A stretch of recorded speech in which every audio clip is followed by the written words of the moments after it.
today we are here and we are talking to legacy leaders. And we are still on this concept of growth using the stop and start model, right? So if you've watched any of the previous episodes, we looked at how we grow and how we grow from a framework of what do we need to stop and then what do we need to start doing. Last episode, that was the episode. I keep saying you throw me under the bus. You say it was in a bus, but anyway. It was a car. Hopefully this topic and this episode doesn't require any buses or cars to be thrown under. I think I could in this episode. And we're really talking about how leaders, legacy leaders, and what they need to do to start, or what we feel they need to do, because it's really our opinion from our experience, right? And so, speaking of experience, we've gotten to know you. Our listeners have gotten to know you from different angles. I really want you to share just a little bit about your experience in leadership. Okay. And why you're so passionate, because we talked in the previous episodes, like you are truly passionate about leaders. Like I know the importance of leadership. I know all of that stuff. I don't know if I'm as passionate about the topic of leadership. And maybe, again, I shared in a totally different perspective. Tell me why you're so passionate about leadership, leaders in general, and just, who is Glen from a leadership perspective?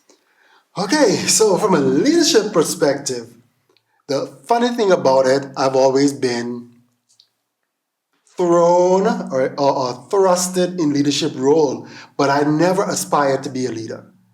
I'm always, even when we do our personality tests, and leadership tests, I would come out as a supporter. So I would be the strong support, and that's why you and I work so well together. I will be that mark in the back. Right. So I'll be making sure all of the pieces are in place. And oftentimes, once you are the strong supporter, people think that you are such a leader, and so they end up putting you in leadership roles. So I've worked in the financial services industry for over 25 years. I started out as a teller in the bank and worked my way into supervisory, then middle management role. However, I never aspired for those roles. It was always... So you never really, because you know me, like I aspire to grow in my career. You never had that desire to say, okay, I am a teller. I want to one day be the teller supervisor. I want to one day be the manager of the bank. You never had those? No, not at first. It didn't start out like that. I've always supported. So my teller supervisor, I would provide strong support. All right. When I get the teller supervisory role, I would provide my manager with strong support. Got it. And so by doing that over the years, it positioned me to be in the role. Because by providing the support, you're actually doing a lot of the tasks and duties that your manager would do. Right. And switching over into academia, once I get into academia again, I left the financial services industry and I said, you know what? From a leadership standpoint, I just want to go and lead my students, teach, empower them. But I find myself again at the university in leadership role. And how? Because I was able to provide strong support for my leader then. And so in me providing that strong support, he thought I wanted a leadership role, and so started to mentor me into leadership role. Right? I think it's normal. I think it, from the experiences that I've had with when I was a leader in an organization and then I had a very strong support. Yes. When I left those organizations, I think I wanted, and it made sense for the leader in that case, or my case, to say, hey, so-and-so, are you interested in this role? I'm going to make sure you get this role. I'm going to recommend that you get this role. And I think it's because you know the role. You know you co-leader because you've experienced everything that the leader would have experienced. Well, for me, that come by default, not by aspiration. Right. And so even in the church world, again, I started out as an usher at the door, serving. And I share my story about how I just see the door being empty, people not coming on time, and I just post myself up at the door and start to usher people in. You had the audacity to post yourself. No, I have the humility because I didn't come there for that. All right? But you it could be audacity too. No, I would hand off when the ushers come. I would hand off to them because that's their. I wasn't there trying to show them up. I was there because there was a gap. Why you started there? No, because again, it was senior persons trying to get through the door. The door was heavy, and so that was my role, more or less. And so once they come, I would hand off. After a while doing it, the usher leader said, "No, I noticed you handing off. Don't hand off tonight. I want you to stay at the door." And next thing you know, I'm invited on the usher team to be part of the usher. Next thing you know, months later, I'm invited to be an usher leader. And so based on me providing the support, again, I'm pushed into those roles. Yeah. Even fast forward to joining Life Changes Ministry. I'm going to ask you what I said, but you ain't going to remember, but I'm going to ask it anyway. What I said when I joined Life Changes. I don't really remember, but I could guess. What I say. Is it that you just wanted to sit down and chill? I just wanted to sit down and chill. I just wanted to glean from Apostle. I just wanted to, and I come and I take my notes every Sunday. I didn't come. Yeah. In fact, I said I didn't even want to usher anymore. Yes. I said I had 25 years of it. I'm done with ushering. I'm just going to sit down and glean from the Apostle. Yeah. And at the time, Apostle is not bishop. And so when he approached me with leadership role, I was taken aback because I'm like, pastor, I never see myself as a pastor. And I've had persons who say that to me about pastor, and I would say, nah, I like people, but I don't like people that much to take on that level of stress and responsibility. So you obviously, while you don't have, you've never had the desire, as you say, you obviously have something on you. You have, and it goes back to, I think we said in the previous episode, sometimes people see something in you and on you than you see for yourself. And, we're grateful to those people because those are the people who propel us, who can even direct us into our destiny. And so yes, you obviously have something on you, whether you wanted the leadership roles or not. And then you studied leadership. Yeah. So, you know what, before you go into study, you know what I had on me? I had consistency. Like something what I do consistently. Yeah. All right? And I have the love for people. And so because of me having that ability to be committed to whatever it is that I do, it can be taken that, that person will make a good leader. Yeah. Yeah. Yeah. And so what then made you study leadership? Again, because that's so you had to have some desire in leadership because you have a whole doctorate in leadership. Well, I guess it comes eventually after a period of time. Like I said, it didn't start out like that. But and then after sitting under Dr. Miles Monroe, God rest his soul, again, he opened the door for another aspect of leadership that I was not familiar with. Right. His style and we're going to talk about it, his style of preparing people and sending them on. And so seeing that style and that level opened it up. And so I decided to study more about it. Yeah. And even joining Life Changes. Seeing the style of leadership that Apostle has, that's even another level. And so I'm fascinated about it. And it comes back to leaders deal with people, and I have a passion for people. Yeah. And I love that. And so, based on that, because we don't know that this is the Glen show today. Oh, Jesus. I thought we already agreed this wasn't going to be the Glen show. It is the Glen and Keshelle show. Well, yeah, I can talk by, my experience. And I have experience. That's you deflecting from not wanting to talk about the leadership aspect because you figure that's not your strong point. No, I think you're more passionate about it. I have my leadership experience as well. From I know myself, I've led people. Right? And unlike you, I'm the opposite of you, I always aspired to be at the top of my career. I always aspired to be at the top, whatever that was, wherever I was.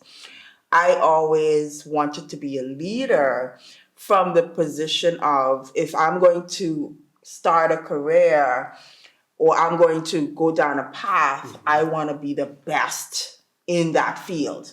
And that's where the leadership element came into with for me.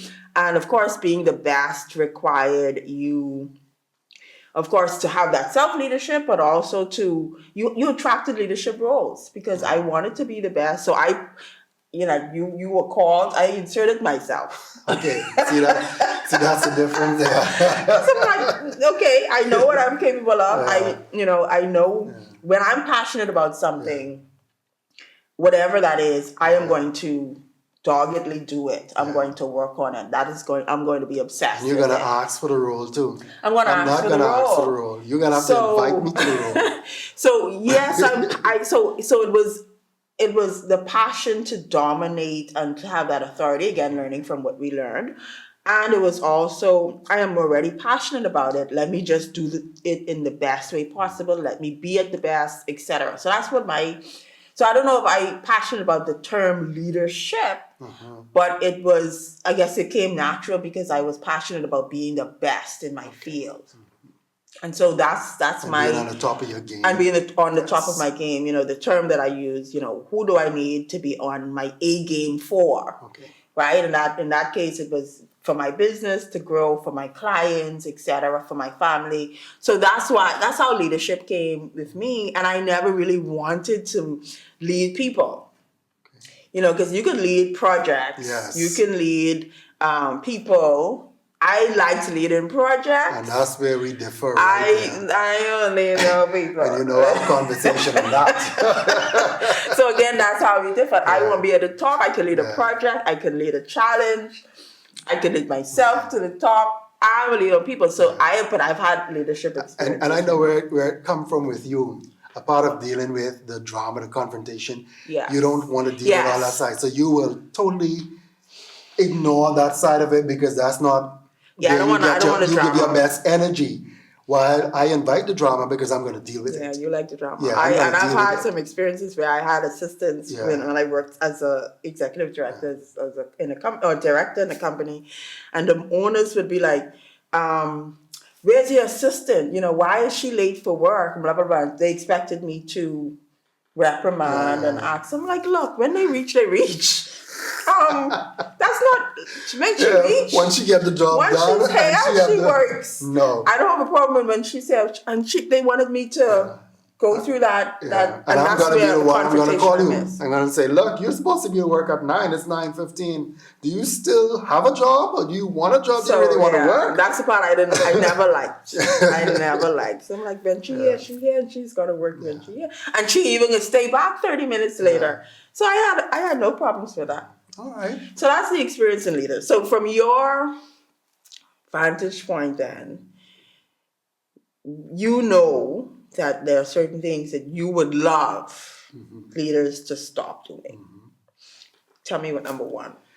One of the first things that as a leader we should stop doing is stop making leadership about us. See, once you put all of the focus on you now become the center of everything, and you feel like you should have all the answers. You should make all of the decision. You should be telling people what to do as opposed to involving people in the process. So once we recognize that, stop feeling as if everything, while you still have the primary responsibility for the ship, everything doesn't rest with you. The captain cannot do all of the work. Yeah. So you cannot be at the helm of the ship steering and be in the kitchen cooking and be on the deck cleaning. It just doesn't work like that. So you have to understand that you have to involve people in the process. And why do you think leaders, we, make it about us? Again, sometimes it's just the power struggle. Having the power where you just want to be involved in everything. So you could have the final say. And so at the end of the day, some people just get the thrill of knowing that the final decision rests with them and they can make all of the decisions. And, from the entrepreneurs that I work with, while that sounds good, and I think it's from all perspectives, that sounds so good, but then you become a bottleneck in your business. And when you become a bottleneck in your business or in your organization, but I know it acutely from the business standpoint, nothing gets done on time, and everything else eventually begins to suffer. And so I guess for me, I love that point because it's kind of that feeling of why should we even tell people don't make it about themselves? Yeah, so don't make it about themselves. Yeah, That's point number don't one. make it about yourself. And I would add to that, let go of the control. That's what it is, power and control. Power and control. And sometimes some people do it not so much intentional, Again, if you were leading a team where you really don't trust people, or you are this overachiever or high achiever, and you want stuff done on time and done in a certain way, and you feel like people moving too slow for you. I think you hit the nail, and I know I want us to go to the other point soon, but you hit the nail right on the head. I don't think it has much to do with control. Control plays a role in some aspect. I've had leaders who was into the control. Is it that they don't trust the people? Because again, I put myself in that. I've had assistants even in my own business, and there are people where I didn't trust, obviously, and that control was there. And then there was a person that I trusted to do the work, and I let go. And so I wonder if that's the real root. A part of it can be lack of trust, and then some part of it can be that's the power struggle of the control. Yeah. Sometimes you have the trust factor where you figure in order to get the job done, you have to do it yourself, or get it done in a certain time frame. You have to do it yourself because people may not be moving at your pace. Yeah. Okay, so point number one: don't make it about you, right? Let go of the control, all of that goodness. And we know why. We know that when you let go of the control, the growth comes. What else should we stop? Stop working for years in roles and positions where you're the only one who can do the job. Where there's nobody else that is fully prepared to take on the role. Because again, coming back again to, because you made it about you, you're the only one who can do the job.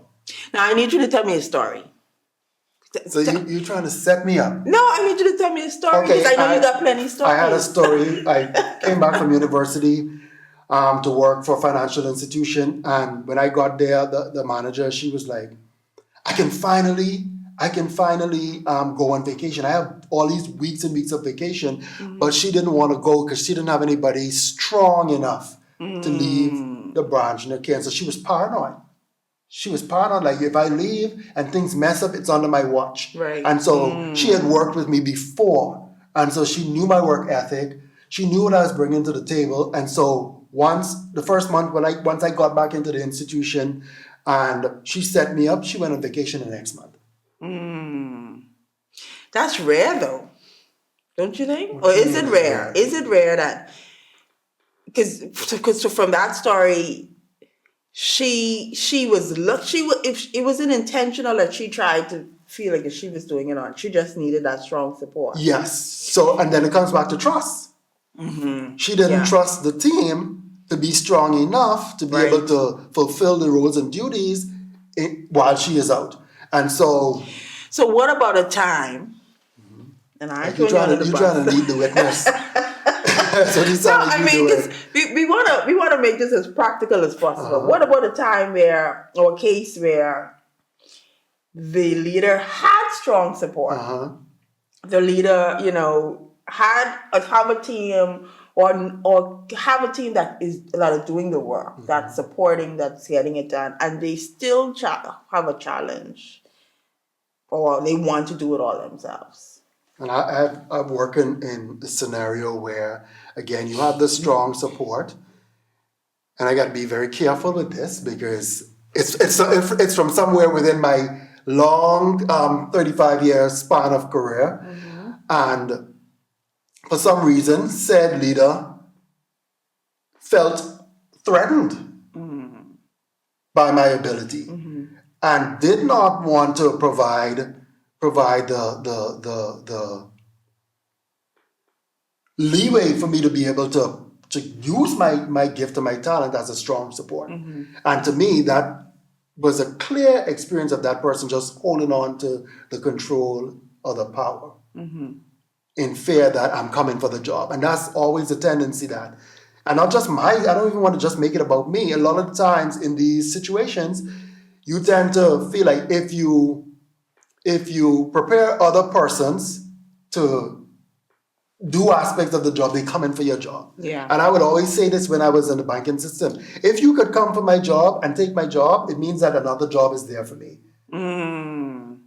But then see, I guess, and I never understood that premise, because if I'm threatened by you coming for my job as a leader, that means that I feel like this job, this role is my one and only role.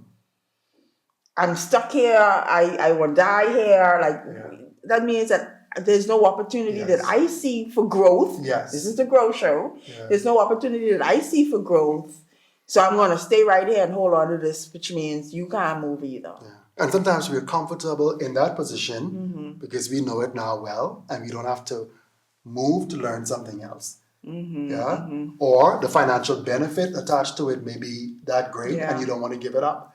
And so you hold up the person who is next in line, and you hold yourself up for elevation or even expansion, because you don't always have to be up. You could also move out and around. Yeah, I love that. So point number 1, don't make it about yourself. Point number 2 is, stop trying to do it all yourself. Give me a last point. Point number 2 is actually not preparing other persons. Not preparing. Yeah. So stop not preparing. Not empowering people. Yes. Yeah. What is final point? You tell me point number 3. Point number 3. Point number 3 obviously has to do with something that I am passionate about. And I see leaders, let me say it from this point. I would love for leaders to stop wasting time and money with training, right? And what that means is, we obviously run the training authority. 17 years in training leadership, let me say it that way. And, leaders want to see their staff grow. They want to see the performance. They want to see their company grow. They want to see their organization grow. But it needs to happen through people. But you refuse to train the people and train the people effectively, meaning you feel like a one day. Oh, this is me venting now. Let me keep it tight now, because we working with time. Keep it tight, because this leadership subject we could be all day. So stop wasting time and money on training, and what that means is, don't feel as if a one-day workshop or half-day workshop is sufficient. Yes. That's a waste of time. That's a waste of money. If you're going to train your staff, to develop your staff so your organization business can grow, you have to put the time, the energy, and money over the long haul to see a real transformation in that business. And stop just making it a line item that you take off. Stop taking it off. We do training. We already train employees. Move on. And that's it. No, that's not how it works. Yeah. Unfortunately, that's not how it works. Yeah, okay. So, see? Sounds good. That was good. I brought you into leadership. Now you're a leader. Full-fledged leader. All right, so we talked about some of the things that we should stop doing. What are some of the things that we want to start doing? Well, that's in the next episode. Oh, so we'll talk about that in the next episode. Which means that this episode is ending. So we have come to the end of this episode. Wow. I could go on and on. You in my, I know. my playing field. I know. You can just come in my playing field and stir me up and just leave like that. I tell you, it's a Glen show. Yeah. Anyway. It was a Glen show. You just made sure to give me a little bit of something at the end. So what is the one thing that you would like to say to your audience as we wrap up this session? As we talk to leaders or leaders who want to leave a legacy, it's just reminding that your efforts, your behaviors, your mindset has to be about growth. And growth comes from leadership. Growth comes in so many different levels. Growth for your organization and for your vision, obviously, but growth obviously for the people that you are leading. And so focus on that growth. And whenever you find that you're not growing, you're dying. Yeah. But true. Well, I would like to leave with leaders out there. Stop making it all about you. Make it about the team and the team effort, and we will see a lot of changes. And nobody could come for your job. If somebody could come for your job, it means that there is another place, a higher place, or an expansion place for you. For you to grow. I'll leave you there for you to grow. For you to grow. So you can grow and grow. All right. Thank you for watching. Till the next episode, we're out.